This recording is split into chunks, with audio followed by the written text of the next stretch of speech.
Nyuma yo kwegukana igikombe cya Sekafa Kagame Cup, ikipe ya Rayon Sport ikomeje kugenda inogerwa n'ibikorwa biri guturuka hirya no hino, biri kugenda bishigikira bitewe n'uburyo yitwaye mu mikino ya Sekafa Kagame Cup, aho umukuru w'igihugu Perezida Paul Kagame mu butumwa yanyujije ku rukuta rwe rwa X ashimira ikipe ya Rayon Sport muri rusange, ndetse anashimira n'abayobozi b'ikipe ya Rayon Sport uburyo bayibaye hafi, ndetse bakayereka n'icyo bakwiye gukora bigatuma iki gikombe cyateguwe na Perezida Paul Kagame ndetse n'abandi bayobozi b'ibihugu bitandukanye kiza kuja mu gihugu cy'u Rwanda. Ibi ngibi ni ibintu byashimishije cyane abayobozi bo mu gihugu cy'u Rwanda, kuko iri ni ishema ry'u Rwanda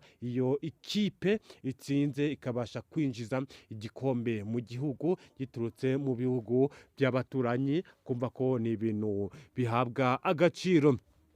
Aho kandi Perezida Paul Kagame yageneye abakunzi b'ikipe ya Rayon Sport akayabo k'amafaranga atagira ingano, ni amafaranga menshi cyane. Ibi ngibi biratuma Rayon Sport izamuka ku rundi rwego rurenze ku rwo yari iriho, kuko ubu ngubu abakinnyi b'ikipe ya Rayon Sport nibaramuka babonye ibisabwa byose, ndakeka ndahamya neza 100% ko nta kipe izongera kuhangara iyi kipe ya Murera. Ndamya neza nashidikanya ko ikipe ya Rayon Sport igiye kuba ikipe ikomeye hano mu gihugu cy'u Rwanda. Aho kandi yanavuze byinshi bitandukanye, ndetse atanga n'ubutumwa naribwo tugiye kuza kuganiraho mu kanya kari imbere. Musaba gukurikirana iyi video byibuze mu minota 6, uraba umajije gusobanukirwa neza 5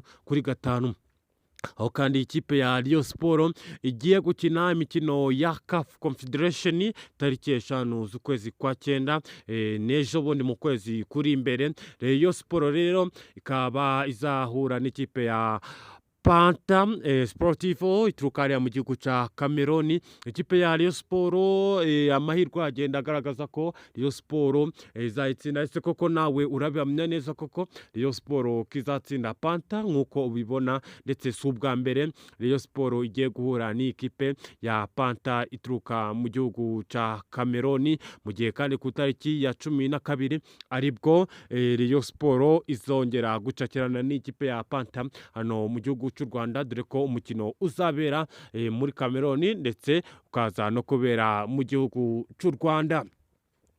Abafana b'ikipe ya Rayon Sport akamwenyu karacari kose, ndetse bakomeje kwishima mu buryo budasanzwe. Ndetse iki cyumweru nk'uko ubuyobozi bwa Rayon Sport bwavuze ko ibyishimo bizarangira ari uko icyumweru kirangiye ku munsi bakiniyeho, nari naho ibyishimo byo kwizihiza iki gikombe cya Sekafa Kagame Cup ariho kizaba kirangiye. Ndetse kandi turaza no kuganira mu kipe mo ndani, ese ni ibihe bintu bikomeje kuvugwamo, ni ikihe kintu kigiye kuba cyakurikira. Ibyo byose rero ndabikuzaniye 5 kwa 5. Wibuka kudushigikira ukanda subscribe nimba uzi ko uri umukozi wa Rayon Sport, ntugende rero udakoze subscribe, kuko uyu ni umuyoboro ushobora gusangaho makuru yizewe 5 kuri 5.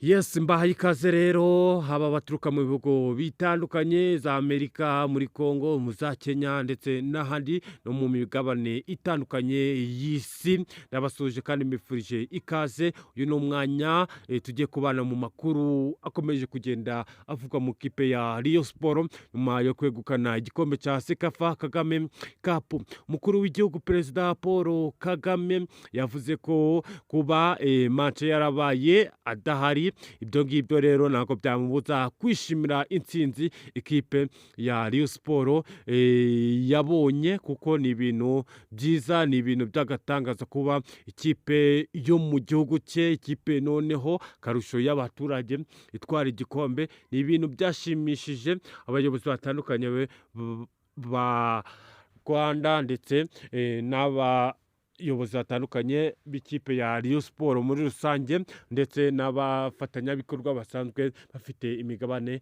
mu kipe ya Rayon Sports.